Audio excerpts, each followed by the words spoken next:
Have you ever wondered how anyone survived the trenches of World War One?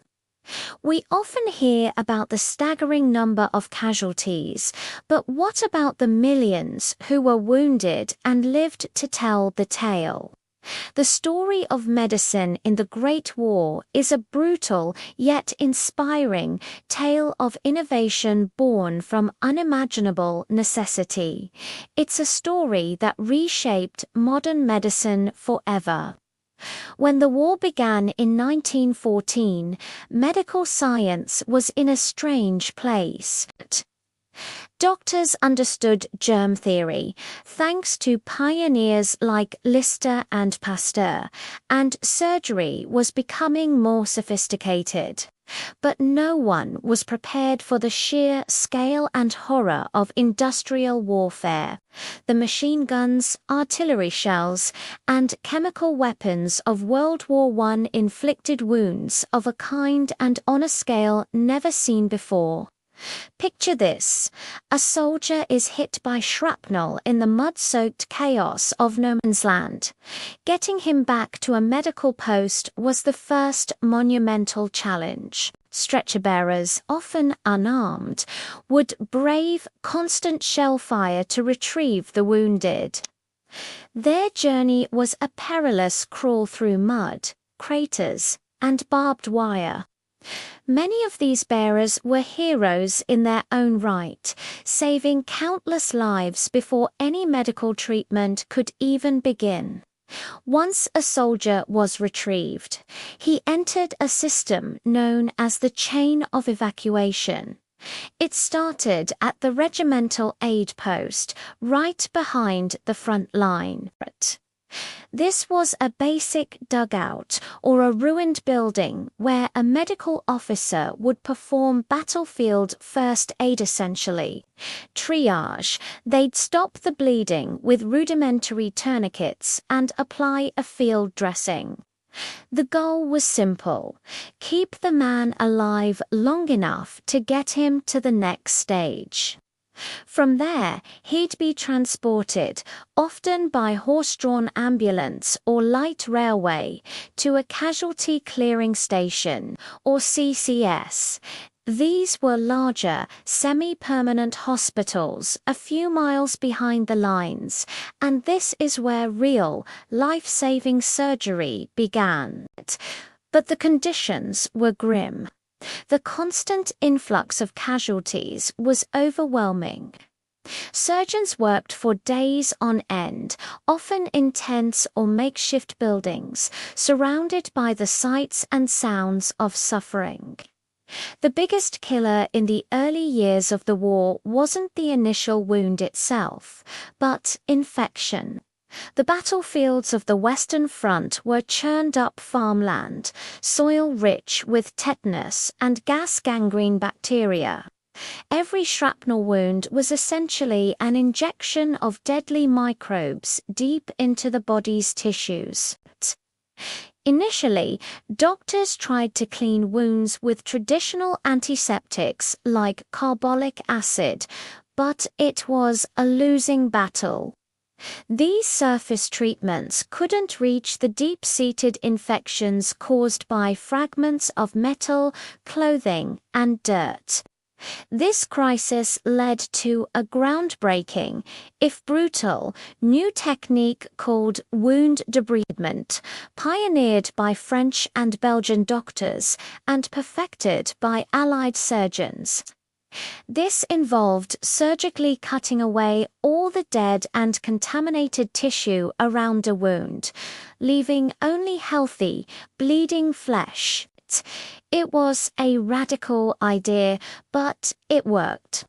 By removing the breeding ground for bacteria, surgeons dramatically increased survival rates from compound fractures and deep tissue injuries. Another critical innovation was in blood transfusion. Before the war, transfusions were rare and incredibly risky. Doctors didn't understand blood types, so transfusions often resulted in fatal reactions. But the sheer volume of casualties dying from blood loss forced a change. In 1914, the discovery that sodium citrate could prevent blood from clotting was a game changer. This meant blood could be collected, stored, and transported to where it was needed most. An American Army doctor named Oswald Robertson established the first blood depot on the Western Front in 1917, storing blood in glass bottles on ice. For the first time, soldiers suffering from massive hemorrhage had a real chance of survival. This laid the foundation for modern blood banking. The war also presented doctors with horrifying new types of injuries, particularly to the face.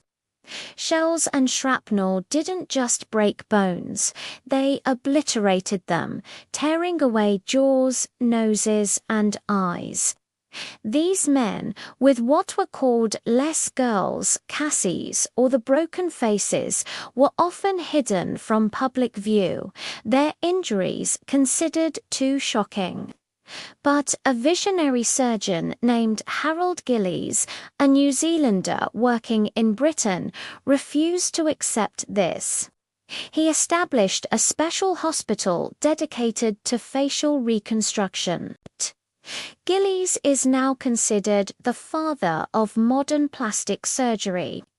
He developed techniques that were nothing short of miraculous for the time. He used skin grafts, cartilage from ribs, and bone from hips to rebuild faces. He pioneered the tube pedicle, a method of grafting skin while keeping its blood supply intact, allowing for the reconstruction of complex structures like noses. Gillies wasn't just fixing bodies. He was restoring identities, giving these men a chance to return to society. His work was meticulous, often requiring dozens of operations over several years, but the results were transformative. Beyond the physical wounds, the war inflicted deep psychological scars. The constant stress, the terror of bombardment, and the horror of trench life led to a condition that was poorly understood at the time. Shell shock. Soldiers would suffer from uncontrollable tremors, paralysis, nightmares, and complete mental breakdowns. Initially, military leaders often dismissed it as cowardice or malingering. Sufferers were sometimes disciplined or even executed. However, some doctors, like Charles Myers, began to argue that shell shock was a genuine psychological injury or wound to the mind. He advocated for treatment that involved rest, talking therapies, and rehabilitation away from the front lines. While the understanding was still basic and treatments were often crude, this was the beginning of recognizing what we now call post-traumatic stress disorder, or PTSD. The sheer number of men affected forced the medical and military establishments to confront the reality that the mind is as vulnerable as the body in warfare. Let's not forget the invisible enemies.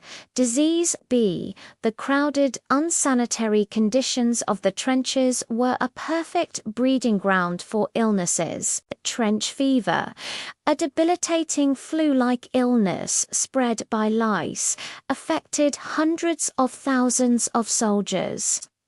Another grim affliction was trench foot, a fungal infection caused by standing for days in cold, waterlogged trenches. It could lead to gangrene and amputation. The response was a massive public health effort. Delousing stations were set up, and soldiers were ordered to change their socks regularly and rub their feet with whale oil. These simple preventative measures saved countless limbs and lives. The innovations born from the Great War extended far beyond the battlefield. The scale of the conflict forced countries to organize medicine on an industrial level. The use of female nurses, like those in the Queen Alexandra's Imperial Military Nursing Service, expanded dramatically, proving their indispensable role and paving the way for greater female participation in medicine. The development of motorized ambulances sped up evacuation, while the use of X-ray machines, once a novelty, became standard practice in field hospitals to locate bullets and shrapnel. So, when we think of World War I, let's remember not just the destruction, but also the incredible resilience and ingenuity of those who fought to save lives. The brutal lessons learned in the mud of Flanders and the Somme led to advancements in surgery, blood transfusion, plastic surgery, and mental health that form the bedrock of the medicine we rely on today. The war was a catalyst, accelerating a century of medical progress into just 4 harrowing years. Thank you so much for watching. The history of medicine is full of these incredible stories of challenge and innovation. If you found this interesting, please hit that like button and subscribe to the channel for more deep dives into the past. Let us know in the comments what piece of medical history you'd like us to explore next. See you in the next video.